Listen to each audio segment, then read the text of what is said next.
How's it going, everyone? I hope you're all doing well, and a favorite of your guys for a while now has been my What's on my iPhone videos. However, seeing as I've been using an Android for a little while now, and I tend to set them up a little bit differently, I thought it might be fun to look at how I set up my Android phones and what I keep on them in 2021. Let's get into it. First of all, we have the phone. This is a Samsung Galaxy S10 with the default Samsung launcher, as I've actually come to like it quite a lot. And while I did try out some other launchers and there are things I don't like about it, such as free, I think this probably works best for me. But if you have any other suggestions, please feel free to let me know. I tend to keep my most used apps on my home screen, distracting apps as far away as possible, and less used apps in the Samsung app library. So let's take a look at some of those, shall we? The first app we have is Forest. Now, Forest is one of my favorite productivity apps for Android, as it not only gives you timed focus intervals, but also lets you grow a tree while you work. After you finish a period of work, you'll add a tree to your forest, and this is a nice visual way of representing your progress through a task or a work day. It also has adjustable work periods. However, I tend to stick with the 25-minute blocks for that good old Pomodoro method, as this tends to work well for me, but it's nice to know you can adjust it all the same. There's also some white noise that you can listen to. Now, I tend to not use this because of the next app I'm going to talk about, but if you're into that type of thing, it's nice that it's included. Overall, Forest is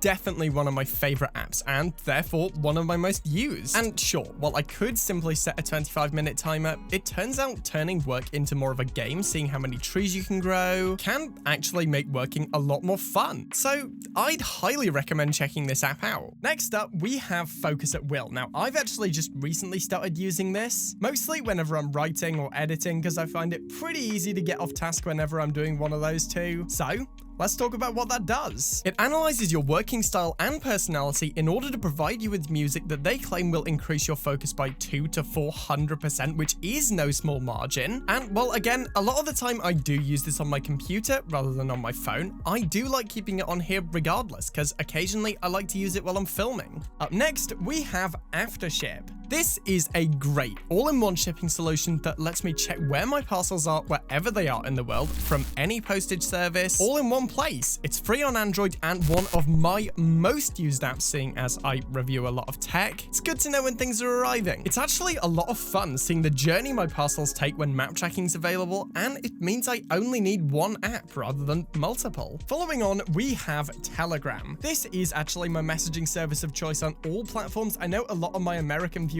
will like iMessage, and honestly, this is a lot like that. I mean, obviously it doesn't have a lot of the features iMessage does, but it works on all platforms, and seeing as a lot of my friends are on Android, and currently I am too, made a lot of sense to keep this on here. It's crazy fast, and it also lets me transfer lossless photos from my phone to my computer, so I can easily transfer photos to use in reviews. Overall, Telegram is an invaluable service to me. I use it every day, which is why I keep it in my dock. After Chrome for web searching, because there's no Safari on Android, which is my browser of choice now, and Apple Music, which actually runs pretty well on Android despite being an Apple app. I got a whole video on that, but the rundown is that I like the fact that I can sync my local files pretty much instantly. The UI's nice, and it works well on all my devices. As I was saying though, after these two apps, that's it for this page. I try to keep my home screen as clutter-free as possible, as I found one of the easiest ways to get distracted is to have a home screen full of distracting apps that I want to click away from. So 5 pages over,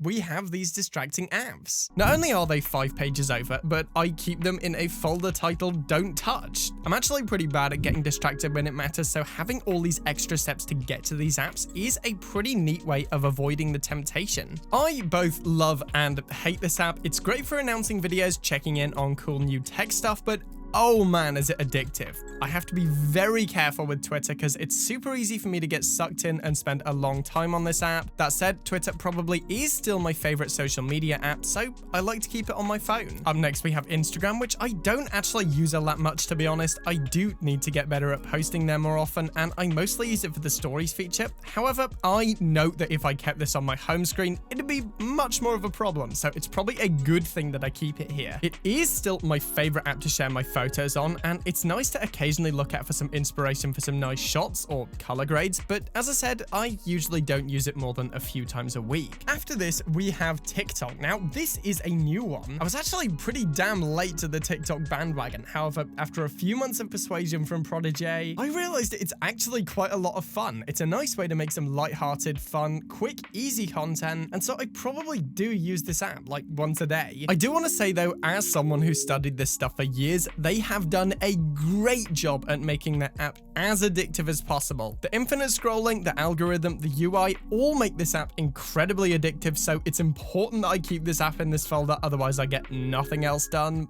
Cool app though, nonetheless. Finally, for this folder, we have YouTube. I've said this before, but YouTube is probably my favorite entertainment platform in the world. There are so many talented creators on here that I'm never bored for content. I also like to use this app to manage my own channel as well, because I find replying to comments a lot more intuitive on my phone versus a computer, and as long as I'm not actually uploading or modifying videos, I can do most of my channel management from the mobile app. As the world went into lockdown, however, I did notice my daily usage creeping up, which is not good and something that I try to keep in check. So despite the fact that I like this app so much, I do keep it in the don't touch folder to make sure that when I'm using it, I'm consciously using it. If I want music, I'll make an effort to either go to Focus at Will or Apple Music, as they're much less distracting. And if I want entertainment, I'm more aware of this because of the placement in my phone. In this Samsung app library, I do have a few more apps, mainly ones that I only use occasionally, or ones that I do use every day but don't see tremendous use in keeping on my home screen. The first is Gmail, which is what I use to manage my emails when I'm not using Proton Mail, which I don't actually keep on here as I use it on my computer. We also have some of the Google Office suite, including Google Docs, which I use to write all my scripts in, as I really like how it syncs across all my different operating systems. And while some of you may remember me using Notes before, I've simply found Google Docs to be a better fit for my workflow. So that's what I use now. I also have Google Sheets on here, mainly for finance-related content, as well as occasionally tracking tasks like making these videos. I also keep the Parrot teleprompter app in here, which I do use occasionally, as it's a nice, simple app with good Bluetooth connectivity that works well on both Android and iOS, so seeing as I'm a dual user, it kind of makes sense. It also, as I mentioned before, works well with Bluetooth. Now, sometimes as I'm doing my videos, you may see me holding this. Not actually using the teleprompter today, but this is the horribly cheap remote that came with my teleprompter. The Parrot app connects with this with no issues whatsoever. It just makes it so much easier to use something like this versus going forward and tapping my phone to play back the script. Scrolling through when I made a mistake, it's not a good system, so the fact that it has good Bluetooth connectivity makes my life a whole lot easier. I also have a few games on here, mostly to kill time. Recently, I've really been enjoying this Cat Factory one, but after these, that's pretty much it. I've said it before, but I like to keep my devices simple. It not only makes it more usable because I don't have to go digging through a ton of apps that I barely use in order to find one that I do, but it also helps me to be less distracted when I'm using my technology. I really like tech, and I want to be present when I'm using it, and keeping things simple just helps me to enjoy this more. Alright everyone, so that's it for today. I hope you've enjoyed this one. Let me know, by the way, what's your favorite launcher if you're on Android or if you're on iOS? Do you like using all the features that iOS 14 has to offer, or do you prefer a more traditional home screen setup? Feel free to let me know in the comments. I always enjoy reading those. As for now though, as always, thank you for watching. Remember to like the video if